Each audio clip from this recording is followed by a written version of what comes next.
Good morning, my friends. Lama Jigme Gyatso of the Buddha Joy Meditation School.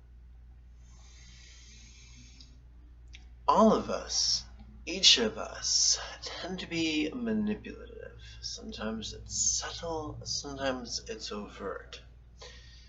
Manipulation has sadly found its way into the world of meditation. Approximately 26 centuries ago, the meditation that Lao Tzu offered us in the Tao Te Ching, and the meditation that Gautama, who would be known as the Buddha, offered us in the Mahasatipatthana Sutta, was a passive, spontaneous experience of mindfulness and insight, practically explored as merely noticing and relaxing. Not relaxing our thoughts, not relaxing our emotions, just relaxing our body. Allowing our body to be the stage upon which the drama of our thoughts and our emotions played out. Neither pushing away pain nor clutching to pleasure. Neither reaching for the glorious nor fleeing from the grotesque. Over the many centuries, this was lost and obscured. Hindu mores crept into Buddhism. The simple vipassana practice of noticing and relaxing was replaced with two exercises. First, the idea of concentrating on an arbitrary object, and when we noticed our mind moved, to push it back. That's control, that's not spontaneity. The second practice was a corruption of the vipassana practice, where when we noticed things, we would force ourselves to contemplate either their interdependence or their impermanence.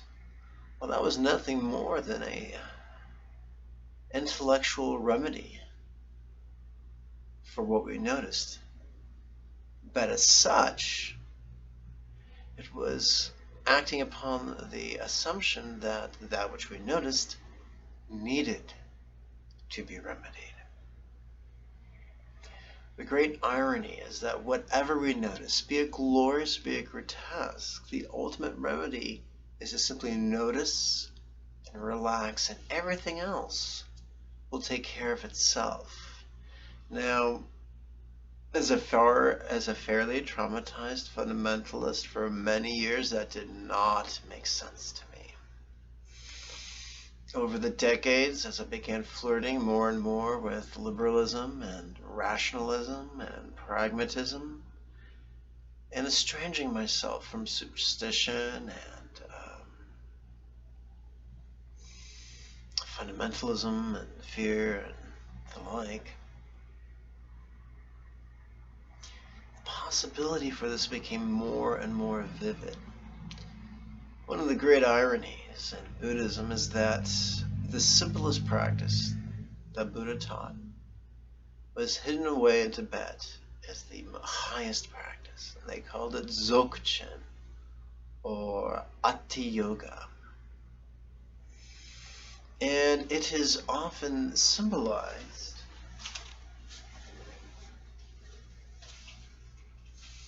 as Yab-yum, as a man and woman sitting in tantric union, which of course can be great fun.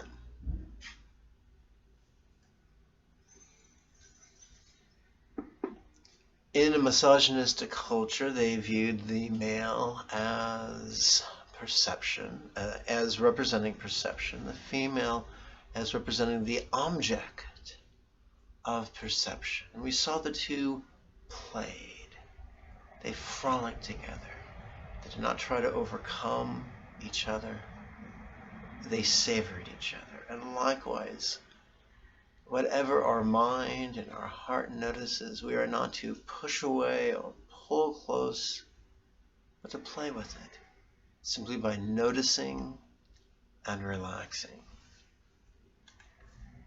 In the 40th chapter of the Tao Te Ching, we read, "Return is the movement of the Tao. Yielding is the way of the Tao." There is much that can be said about this passage. It's talking about the yin over the yang, the passive over the aggressive, the circuitous over the direct. And that can seem a bit off-putting. That can seem a bit scary to those of us who crave results. But the great irony is the most efficient way to get dramatic results is to yield, is to embrace the circuitous path wherein we are not consciously at the helm. Now, here is another irony for you. If one was to sit in morning meditation for an hour, on the in-breath, mentally reciting the phrase, the rhetorical question, what noticing? And on the out-breath, silently and mentally reciting the phrase and the intention, relaxing. If one was to do this every morning for an hour and every evening for an hour for 100 consecutive days, the first week would suck. The first week we would come face to face with the uncomfortable emotions and thoughts that we have been distracting ourselves from for the majority of our adult lives. But if we have the courage and the strength to persevere, the second week, much easier. Third week, actually quite lovely. Fourth week, the adventure really begins to unfold. We persist in this for 100 consecutive days. Powerful things can happen. Transformative things can happen. Our life could be unrecognizable. But be forewarned, it can be challenging to carve out an hour twice a day in our schedule.